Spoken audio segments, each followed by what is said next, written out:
Good morning dear students of class nursery. It's your Bengali class work. So let's start our today's class work. আজকে আমরা শিখব বাংলা ব্যঞ্জন বর্ণের তিনটি অক্ষর ঘ ও এ। আচ্ছা, ঘ কেমন করে লিখে দেখো। ঘ মাত্রা দিয়ে লিখবে ঘ, এই যে মাত্রা, এই যে ঘ ঘ ঘ, তারপর লিখবে ও, এখানে মাত্রা লাগবে না, ও ও, ঠিক আছে। তারপর লিখবে এ, এখানেও মাত্রা নেই, এ এ, তাহলে এটা হয়ে গেল ঘ ও আর এ, ঠিক আছে, ঘ ও এ। এবার কি বলেছে দেখো, ফাঁকা ঘরে আগের ব্যঞ্জন বর্ণটি বসাও। এখানে হচ্ছে আগের ব্যঞ্জন বর্ণটি বসাতে লাগবে। যেমন খয়ের আগের ব্যঞ্জন বর্ণ কি, ক ক খ, তাই তো। এবার ঘয়ের আগে মনে পড়ছে না, তাহলে শুরু থেকে ক খ গ ঘ, তাহলে ঘয়ের আগে হবে গ,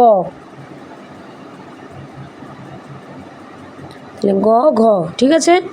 তারপরে গ, এবার গয়ের আগে কি হবে, খ, ক খ গ, তাহলে গয়ের আগে হবে খ, খ গ, ক খ গ, খ গ। এবার চয়ের আগে কি হবে, উ, ক খ গ ঘ উ চ।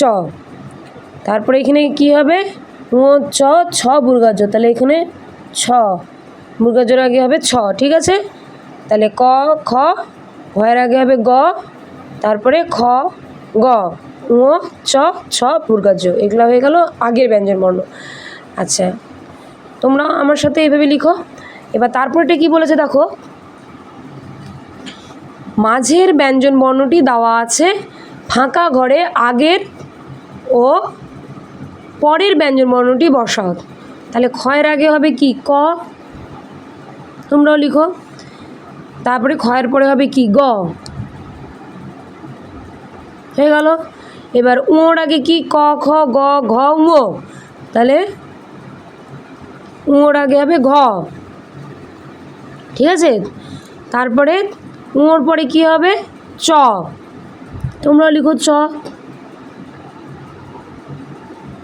ঠিক আছে।